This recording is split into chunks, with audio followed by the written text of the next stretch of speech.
आप सब उपस्थित एमेर कौन हरो? कोई स्कूल में पढ़ने वाले छात्र हरो, कोई वही स्कूल में पढ़ाने वाले शिक्षक हरो, कोनो किसान हरो तो कोनो मजदूर। लेकिन सबसे पहले आप सब इस देश के एक नागरिक हरो। आप मन ओला बचा सकत ह, लेकिन बचाना कौन ला है? बचाना है हसदेव वन्य अभ्यारण्य ला। लेकिन ओला बचाना जरूरी काबर है? आओ ओला हमन एक छोटे से नाटक के माध्यम से समझथन। तो आप मन सबके सामने प्रस्तुत है हसदेव संरक्षण। सर मेरे पास एक अच्छा न्यूज है। अभी छत्तीसगढ़ में एक सीजी मूवी स्कूल है, अमलेश नागेश का गुया। हम उसे अपने अखबार में छापते हैं, जिससे हमारा न्यूज अच्छा चलेगा।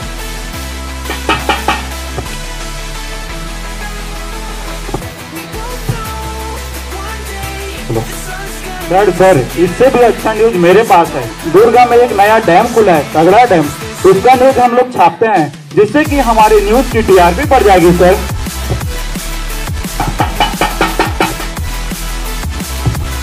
सर इससे अच्छी तो मेरी न्यूज है। सर अभी ट्रक ड्राइवरों की हड़ताल चल रही है, उसको छापते हैं, वो सबसे ज्यादा हिट होगी। उसे फ्रंट पेज पर छापिए, न्यूज अच्छी चलेगी। सर कल के लिए बहुत अच्छी न्यूज है, हसदेव वाली। अरे ये हसदेव क्या है? सर हसदेव अरण्य छत्तीसगढ़ का बहुत बड़ा जंगल है, जहां बड़े पैमाने पर वन काटा जा रहा है। ठीक है, उसे देखते हैं। अरे क्या सर, आप हर बार यही कहते हैं, देखते हैं। अब तक तो वहाँ कई वृक्ष कटना शुरू भी हो गए होंगे। अरे तुम इतना अच्छे रिपोर्टर हो, कुछ अच्छा लिखो। वैसे भी ऐसे जंगल जानवरों के पीछे क्यों अपना जीवन बर्बाद कर रहे हो? कुछ अच्छा लिखो।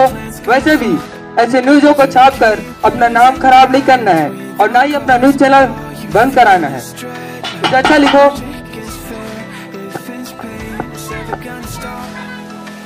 माँ देखना, जिस पेड़ पर मैं झूला झूलती हूँ, कुछ लोग उसे काट रहे हैं।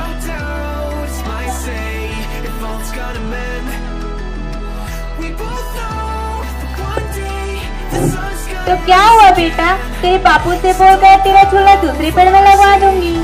अरे अम्मा, वो तो एक धीरे धीरे करके पूरे पेड़ को काटते जा रहे हैं। अरे बेटा, वो लोग हमारे भलाई के लिए सारे पेड़ कट जाएंगे, तब तेरे बाबूजी को रोजगार मिलेगा, जिससे घर में बहुत सारे पैसे आएंगे और तेरे लिए खिलौना लाएंगे। ठीक है अम्मा। अगला दृश्य।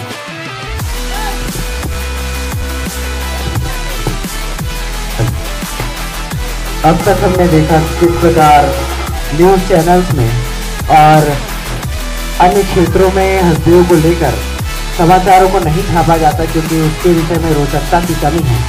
इसके बाद हमने देखा कि किस प्रकार एक बच्चे के झूले छीने जा रहे हैं। अब हम देखेंगे कि अलग अलग क्षेत्रों में, खदान वाले क्षेत्रों में, जहाँ पर यातायात और ट्रक आदि का आवागमन बढ़ जाता है, तो वहाँ किस प्रकार दुर्घटनाओं के कारण नन्ही जाने जाती है।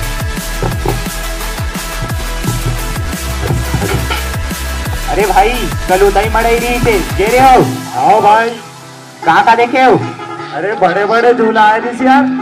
अरे कहाँ मिठाई खाओ? अरे भाई। अरे क्या हो गया? क्या हुआ? अरे।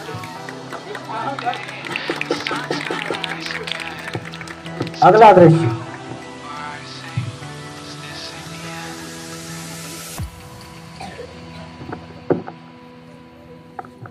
Hello ma'am. हाँ, कौन बोल रहा है? हाँ, मैं पंकज कॉन्ट्रैक्टर बोल रहा हूँ। हाँ बोलो। हाँ, आपने जितने पेड़ कटवाने के लिए कहे थे, मैंने मजदूरों से बोल के उतने पेड़ कटवा दिए हैं। अब बाकियों का क्या?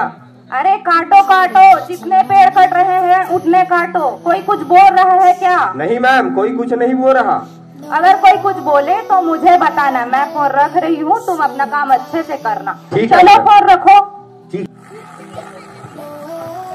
कौन है रे भाई जो इतने रात को भी शोर मचा रहा है, ढंग अच्छा से सोने भी नहीं दे रहे हैं?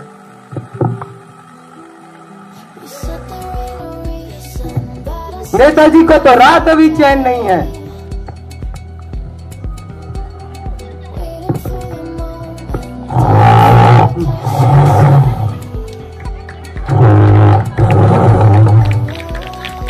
मैं बब्बर शेर और ये मेरा दोस्त हाथी गजराज। हम लोगों का घर तो आप लोगों ने छीन लिया, अब हम आपके घर में रहने आ रहे हैं। तो आज से बब्बर शेर के लिए 2 हिरन और जग्गू बंदर के लिए 100 केले, और मेरा तो आप सभी जानते हैं।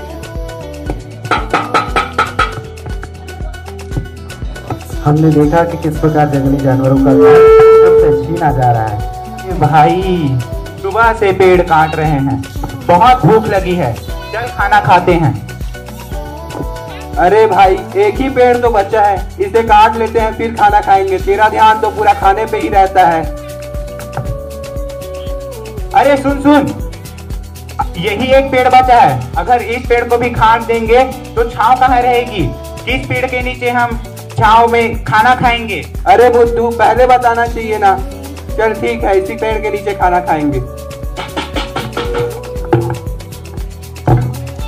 कुछ लोग आए थे गांव में पेड़ काटने। कुछ लोग पेड़ काटने आए थे गांव में और बहुत धूप है कहकर बैठ गए उसी की छांव में। जल, जंगल, जमीन, कितनी आम बातें लगती है ना ये। जल, जंगल, जमीन, कितनी आम बातें लगती हैं ये कि हर कोई इन्हें नगण्य मानकर इन्हें अनदेखा कर देता है। लेकिन आज इनकी रक्षा करने वाले लोग बहुत कम बचे हुए हैं। हम इन पेड़ पौधों के, इन जंगलों के, इन जंगली जानवरों के शॉर्ट टर्म यानी कम समय में उपयोग को तो समझते हैं, लेकिन लॉन्ग टर्म में इनको काटने से होने वाली समस्याओं को, इनके प्रभावों को और इनके हल को टाल देते हैं। इन पर कोई ध्यान नहीं दिया जाता है। ऐसा ही हो रहा है ना हसदेव अरण्य क्षेत्र में। हसदेव अरण्य क्षेत्र क्या नहीं सुना आपने? सुना भी नहीं होगा, क्योंकि आजकल की खबरों में ये सुनाई भी नहीं देता। ना किसी को रोचक लगता है, ना कोई इस पर ध्यान देता है। आजकल का युवा, आजकल के लोग तो केवल यूट्यूब, इंस्टाग्राम, फेसबुक पर हीरो हीरोइन की शादियों और उनके लफड़ों में पड़े रहते हैं। कोई ऐसे चिंताजनक विषय पर चर्चा करता ही नहीं है। सब मनोरंजन में घिसे जा रहे हैं। ये लड़ाई कोई 10 दिन पुरानी नहीं है, ये 10 साल पुरानी लड़ाई है। 100 किलोमीटर क्षेत्र में फैली हुई लड़ाई है और फिर भी कोई नहीं जानता इसे। अगर ऐसा ही चलता रहा, अगर ऐसे ही पेड़ कटते रहे, तो एक दिन ऐसा आएगा जब एक एक सांस के लाले पड़ेंगे, एक एक सांस के।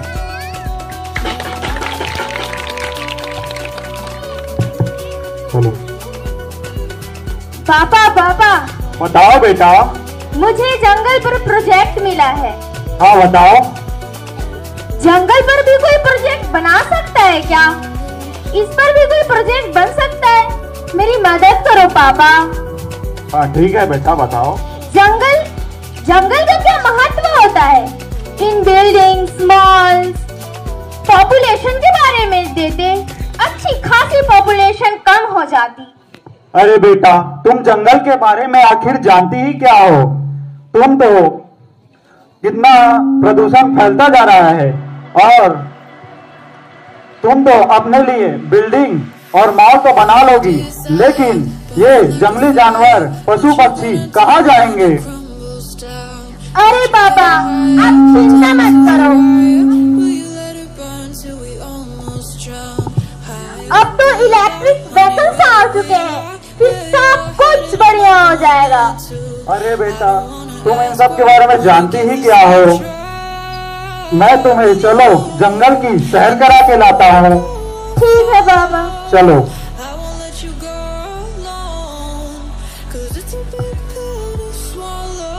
आप ठीक कह रहे थे पापा। हाँ बेटा। आम खाओगी बेटा? हाँ पापा, मैं जंगल जड़ी बूटी ले बजाती। अरे हाँ, कल हटरी हरे और तुम्हारे मन की तो ये रोजी रोटी हरे। और बहनी सही कहते हो, आना सही। अब्बड़ तू भी बहनी, चल छैया में बैठ जाता।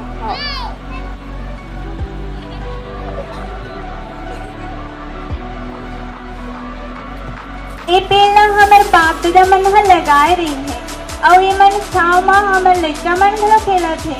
हाँ दीदी, ये पेड़ हमारे बाप दादा के विरासत है और जंगल हमारी संस्कृति। ये पेड़ के फल फूल न बेच के हमारी जिंदगी गुजर जाती बहनी।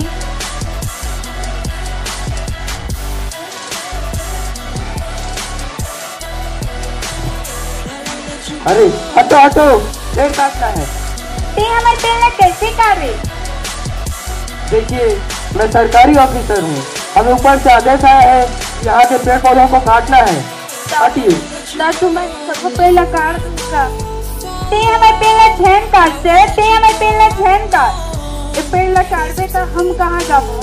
देखिए, यहाँ के पेड़ पौधे कटेंगे तो यहाँ पर कोयला का खदान बनेगा, वहाँ से आपको भी लाभ होगा और सरकारों को भी लाभ होगा।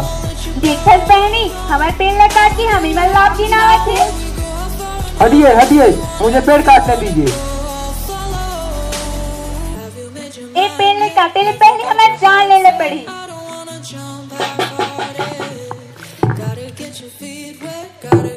मैं पेड़ हूँ जिसके साथ आपने अपना पूरा बचपन जिया है।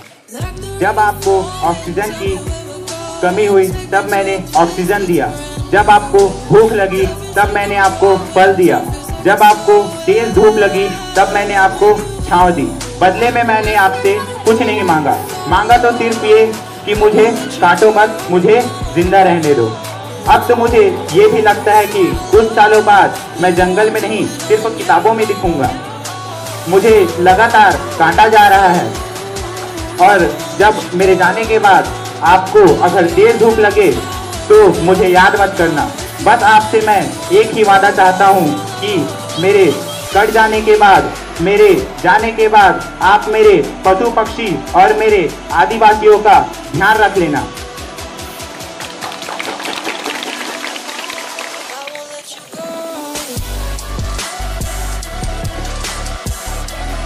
हसदेव, एक हरा भरा जंगल या भारत का सबसे बड़ा कोयला खदान, ऐसा खदान जहां 5.1 लाख टन कोयला मौजूद है, जो लगभग 10 साल तक खोदा जा सकता है, जो 10 साल तक कोयला निकाला जा सकता है और 10 साल तक बिजली बनाई जा सकती है, रोजगार दे सकता है। लेकिन 10 साल के बाद क्या? 10 साल के बाद आखिर क्या होगा? क्या होगा उन बच्चियों का जिनके झूले छीने जा रहे हैं? क्या होगा उन मासूम जिंदगियों का जो ट्रक के नीचे आ रहे हैं? क्या होगा उन आदिवासियों का जिनकी रोजी रोटी छीनी जा रही है? और क्या होगा उन मासूम जानवरों का जिनका घर छीना जा रहा है? ये सवाल आपसे है, इस देश के, इस छत्तीसगढ़ के हर एक नागरिक से है कि क्या होगा हसदेव का, क्या होगा हमारे भविष्य का। मैं आपसे प्रश्न पूछता हूँ, सोचिए। आखिर अंत में क्या हो सकता है, इसका एक कल्पना मात्र हम आपको दिखा सकते हैं इस दृश्य के माध्यम से। ऑक्सीजन की लड़ाई किस प्रकार बढ़ सकती है, ये हम देख सकते हैं।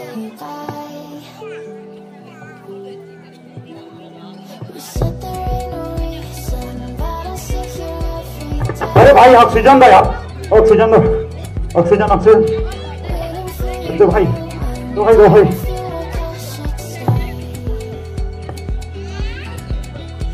ये भी अंत में मर जाएगा।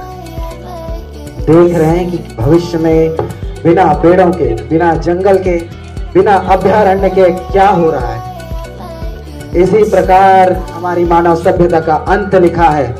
जब पेड़ पौधे नहीं रहेंगे, जब ऑक्सीजन नहीं रहेगा और हवा जहरीली हो जाएगी, हमारा पर्यावरण मर रहा होगा, हमारी संस्कृति भी डूब जाएगी, हमारी मानवता भी खत्म हो जाएगी। हम केवल कल्पना मात्र कर सकते हैं कि इन वनों के बिना, इन वृक्षों के बिना हमारा क्या हो सकता है। हम केवल सोच सकते हैं, केवल कल्पना कर सकते हैं, केवल प्रश्न पूछ सकते हैं और इसका हल भी निकाला जा सकता है। हल आपके ऊपर है, आपकी सोच के ऊपर है। आखिर आप क्या कदम उठाएंगे इस विवादास्पद समस्या के ऊपर, जिसका हल 10 साल से नहीं किया जा सका है। मानवता की लालच के लिए और हमारी शोषण भरी प्रवृत्ति के लिए जो संस्कृति और सभ्यता से ऊपर केवल अपने निजी स्वार्थ के लिए वन क्षेत्र का और जंगली जानवरों का शोषण किया जा रहा है, ये आपके ऊपर है। हंसदेव का संरक्षण आपके ऊपर है। धन्यवाद।